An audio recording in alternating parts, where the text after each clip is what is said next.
ATM म्हणाले काढला, घासून घासून माझा रोज पुन्हा पडायला लागला. जो तो 2-2 हजारानं का होईना पुन्हा पुन्हा काढायला लागला. येतील तेव्हा मिळतील अशी माझी सध्या टर आहे. अर्थक्रांती जिंदाबाद, सामान्याला डर आहे. खिशात नाही पैसा तरी लाखांच्या गप्पा, काळ्या पैशांचा मात्र सापडत नाही कप्पा. काळा पैसा बसतो दडून, असतो कुठेतरी पडून, कागदावर दिसत नाही आणि जातो भुरकन उडून. आदरणीय विचार मंच, मान्यवर परीक्षक व उपस्थित सर्वांच्या सौजन्याला सविनय अभिवादन करून 5,000 रुपयांच्या चलनबंदीने भ्रष्टाचार रोखणे शक्य आहे किंवा नाही या प्रस्तुत विषयाच्या प्रतिकूल बाजूने अर्थात 5,000 रुपयांच्या चलनबंदीने भ्रष्टाचार रोखणे शक्य नसून तो निर्णय अतिशय निर्गुण, अमानवी, अमानुष, दुरास्वप्न असणारा फलस्टाड आहे.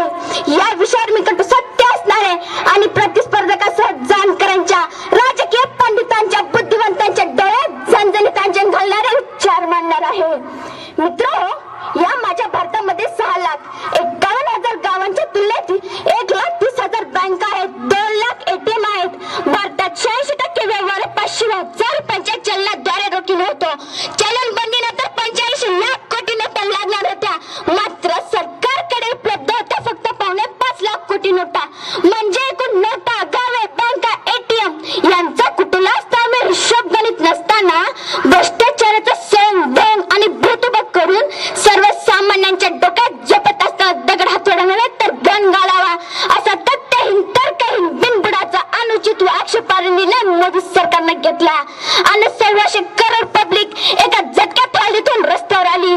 कुठली तयारी, पूर्वनियोजन आखणी न करता सटवीच्यांनी असाम धक्के, विश्वासघातकी 5,000 रुपयांच्या चलनबंदीचा निर्णय घेतला. म्हणून गत 7 दिवसांपासून दारिद्र्य रेषेखालील मजूर, शेतकरी, छोटे व्यापारी, फेरीवाले, अबाल, वृद्ध, महिला या भिक्का चटासारख्या बँक एटीएमच्या रांगेत उभा आहेत. 100पेक्षा अधिक जणांचा बँक एटीएमच्या रांगेत थांबून जीव गेला. चांडाळांना काय पैसा बळेल की नाही माहित नाही, अतिरेकी कार्यवेळ थांबतील की नाही माहित नाही, भ्रष्टाचार थांबेल की नाही माहित नाही, मात्र घामाच्या, कष्टाच्या, हक्काच्या पैशासाठी रांगेत उभा राहणाऱ्या 100पेक्षा अधिक जणांचा हत्या कान घालण्याचं पाप तुम्ही केलंय. त्यांच्या घरावर नांगर फिरवण्याचं काम तुम्ही केलंय. जीवनिशी गेलेल्या घरात अंधार निर्माण करण्याचं पाप तुम्ही केलंय. म्हणून 5,000 रुपयांच्या चलनबंदीने भ्रष्टाचार रोखणे शक्य नाही हे सूर्यप्रकाश इतकं सत्य आहे. आणि शेकडो जणांच्या मारेकऱ्यांना आम्हाला देशभक्ती, देशप्रेमाचं ज्ञान पाजू नका आणि उपदेश तर अजिबात करू नका. कारण जेथे जातो तेथे उपदेश करी कोणीतरी, चोहीकडे कीर्तन, सगळीकडे ज्ञानेश्वरी. काळजी आमच्या हिताची इतकी वाहू नका, जाऊ सुके नरकात, तिथे तरी येऊ नका, तिथे तरी येऊ नका. मित्रांनो, म्हणे 5,000 रुपयांच्या चलनबंदीनंतर देशात अर्थक्रांती येणार, भ्रष्टाचार सपाट होणार, काळा पैसा सापडणार, नष्ट होणार, अतिरेकी कार्यवेळ थांबणार, जनकल्याणकारी योजना सुसाट सुटणार, व्याजदर कमी होणार. असा अकल्पनीय, अविश्वासनीय धांदत खोटात जावे शोध. हौस केली मोठी आणि दगडे आला पोटी असं म्हणणारे तळवीच्यांनी कपाळकरांनी लावला.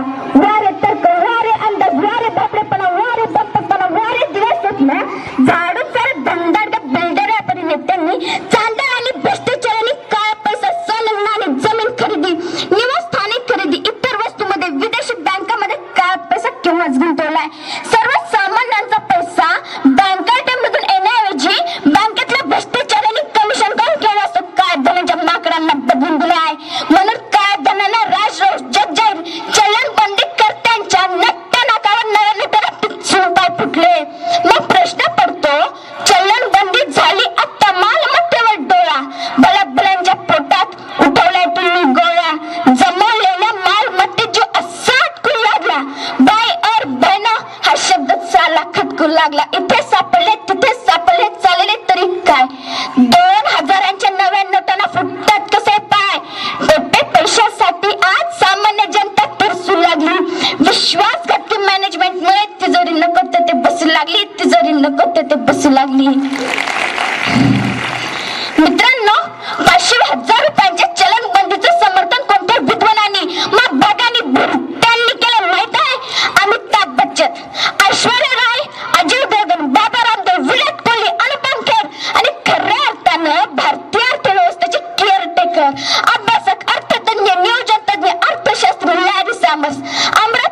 सांगू केवढं झालंय ते अंधार बापू गाव गुंडांचे जल सरकार बापू माणसे त्यांनी खरेदी आज केली लोकशाही झाली बाजार बापू कावळे पांढरे वेशात सारे काय देशाचे आता होणार बापू गाल दोन्ही फोडले केव्हाच त्यांनी कोण बाजू आता आमची घेणार बापू कुंपणाने शेत सारे फस्त केले चालतो सर्रास भ्रष्टाचार बापू चालतो सर्रास भ्रष्टाचार बापू मित्रांनो सोशल मीडियामध्ये चलन बंदीवर भ्रष्टाचाराची निवडली जाते तर कधी 4.5 बजट बैंक बंद होने के बाद कैश का इंतजार करने वाला सिसकता है अभी जोर कहता है बेटा अब मुझे कैश का नहीं तो चुनाव का इंतजार है मात्र माझा तमाम भारतीय चलन बंदीचा नाटकीपणा थोटांडपणा बक्कालपणा मोठ्या हिंदीला धैर्याने संशयित सहन करतोय मात्र निवडणुका येईपर्यंत तो दमणार नाही अडथणार नाही थांबणार नाही भिडणार नाही रडणार नाही तर फक्त आणि फक्त लढणार कारण